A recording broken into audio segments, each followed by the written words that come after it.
Through the gateway of Ocracoke Inlet on the Outer Banks, explorers sailed toward the New World wilderness that would come to be known as North Carolina. To them, these Outer Banks were the edge of the known universe. Centuries before these explorers and settlers navigated the waterways of Pamlico Sound, Indian villages dotted the landscape and river inlets. In 1585, Englishman John White painted portraits of the Indians who lived near the future site of Bathtown. They fished the abundant waters of the creeks and rivers, grew corn in the fertile soil during the long growing season, and built villages and communities on the quiet peninsulas and inlets. Some of the earliest settlers in the Bath area were probably French Huguenots who had escaped religious persecution, and like all that followed, recognized the area's rich soil, natural harbors, plentiful resources, and expansive waterways that served as a highway to the world.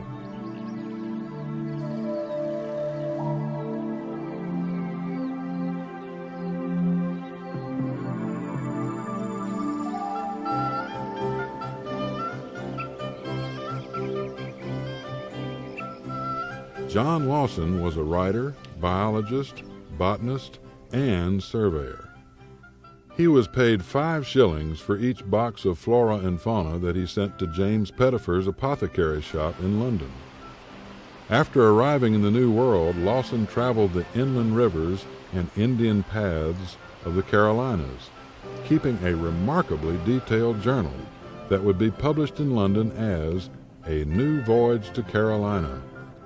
Lawson wrote of the Indians that he encountered, "They naturally possess the righteous man's gift.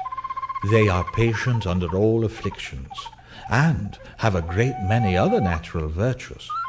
Oh, they really are better to us than we are to them. We look upon them with scorn and disdain, though, if well examined, we possess more moral deformities and evils than these savages do." Later, when Lawson arrived at the coastal plain, was it a woman who helped him decide to stay in this region of fertile lands and fine climate? He came to the plantations of Richard Smith and settled with Smith's daughter, Hannah, on a peninsula bordered by the bay and Back Creek in full view of the Pamlico River. At Bathtown, the unaccountable quantities of fish this great water supplies us with, and other advantages, I have nowhere met in America except here.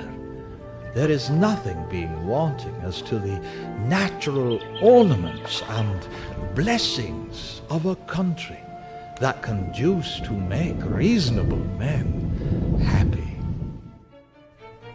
Others joined him, and the town of Bath was incorporated by the General Assembly of the colony in 1705. Bath was now officially the first town of the province. Lawson clearly had a vision of Bathtown as a growing, thriving colonial port, and continued his work as a naturalist while his family and town grew. But as plantations flourished along the west side of Bath Creek and surrounding countryside, the displaced Indians were pushed further from the resources and land they now wanted back. An epidemic of yellow fever took many lives during 1711. After a summer of rebellion and drought, Bath was in a state of turmoil. The ever-adventurous and apparently light-hearted John Lawson invited Baron de Graffenreid of Newbern, a town that Lawson himself had helped plan and settle, on an expedition to pick wild grapes. A few days out, both Lawson and de Graffenreid were captured by 60 Tuscarora warriors. After a heated debate before an angry Indian council, which eventually involved several tribes, de Graffenreid managed to bargain for his own life, but not Lawson's. the surveyor general of these Indian lands, was executed, burned alive for the crimes of his compatriot settlers. The Indians had warned the trespassing Europeans of the price to be paid for continuing to take over their hunting grounds and village sites, and enslaving their women and children. The Tuscarora Indians stormed through the Pamlico area on a rampage of destruction that turned Bath into a partially fortified town, populated largely by widows and children, and the town devastated by wars, drought, and yellow fever.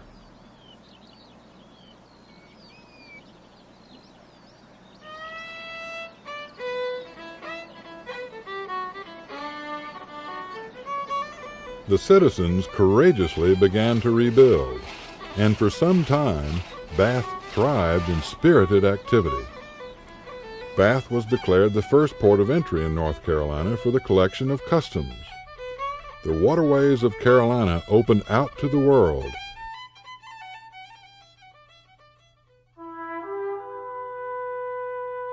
One day, a ship sailed into the port of Bath carrying a man whose name was Edward Teach, but who was known to the world as Blackbeard.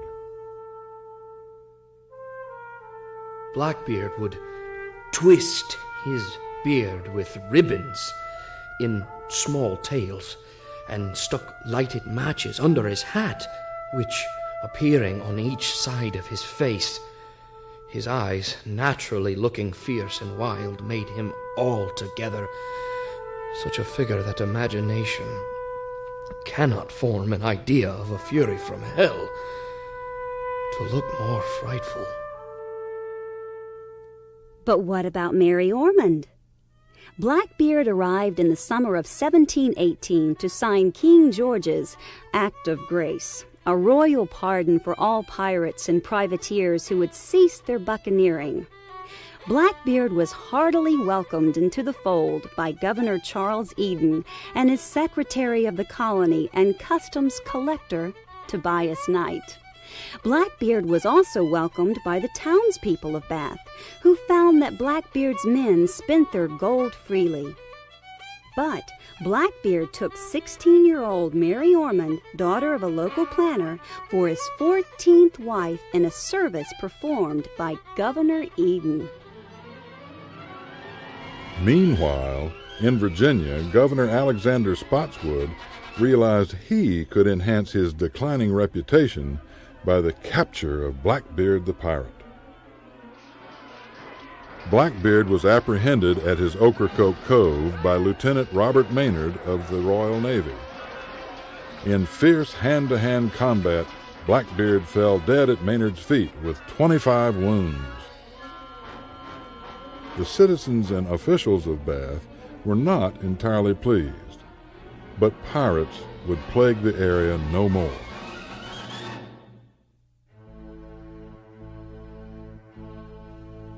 The Reverend Mr. John Garcia arrived in St. Thomas Parish of Bath in 1733. He began construction of St. Thomas Church in 1734, but it would be 28 years before it would be completed. Garcia was given a chalice for the church, said to have been presented to him by the Bishop of London. Garcia, whose salary went unpaid for 4 years, had additional troubles with the English language and with his unruly congregation. When I preach upon any prevalent sin, I must be prepared to stand the persecution of those who are guilty of it, especially in my parish, where all kinds of profaneness has got such deep root. With funds said to be from Queen Anne's bounty, a brass bell was purchased for the church, and King George gave 2 silver candelabra to the parish. Yet when Garcia was killed in a fall from a horse in 1744, no one would take his place for 10 years. Well-known evangelist George Whitefield was scheduled to preach to the sinners of Bath.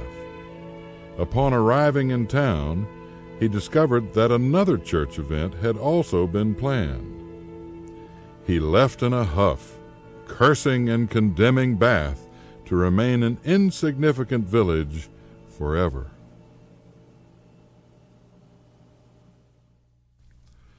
The oldest remaining house in Bath is the Palmer Marsh House, built by merchant Michael Coutanche in 1751.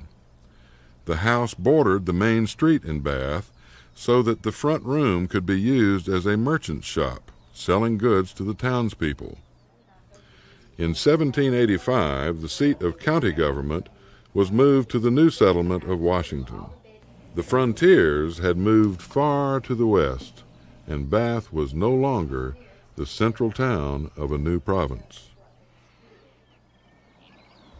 In 1830, Joseph Bonner purchased the town lots originally occupied by John Lawson, founder of Bath. Located at the tip of the peninsula of Bath, this setting affords one of the finest views in all of North Carolina.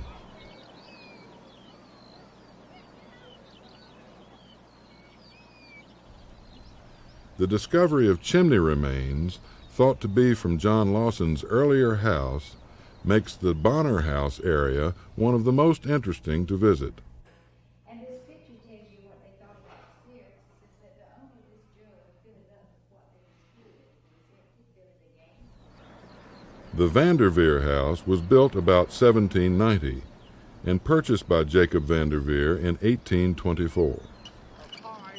It now serves as a museum of the town of Bath and is located next to the visitor center. In the 1800s, Vanderveer manufactured rope and was a partner with Joseph Bonner in the ownership of an early steam sawmill. Still, Bath did not grow. Towards the end of the 19th century, the lumber industry brought a semblance of prosperity to Bath. Once again, the waterways kept the town alive. And once again, women made their mark. The Palmer Marsh House was bought by the Ormond family, possibly descendants of the woman who married Blackbeard, and they turned it into a small hotel. In 1924, the mayor and the town commissioners were all women. One day in 1925, the Showboat came to town. The James Adams Floating Theater sailed up the Pamlico River and into Bath Creek Bay. Waiting for the performances in Bath was author Edna Ferber. Ferber's novel Showboat was one of the most popular books of this century, and although she did not care for breakfast at the Ormond Hotel, she stayed on the floating theater for several days while it was docked in Bath. Today, the original town limits of Bath are the boundaries of a National Register Historic District. Many of the buildings and historic sites you have heard about in this film can be visited when you take the guided tour of historic Bath.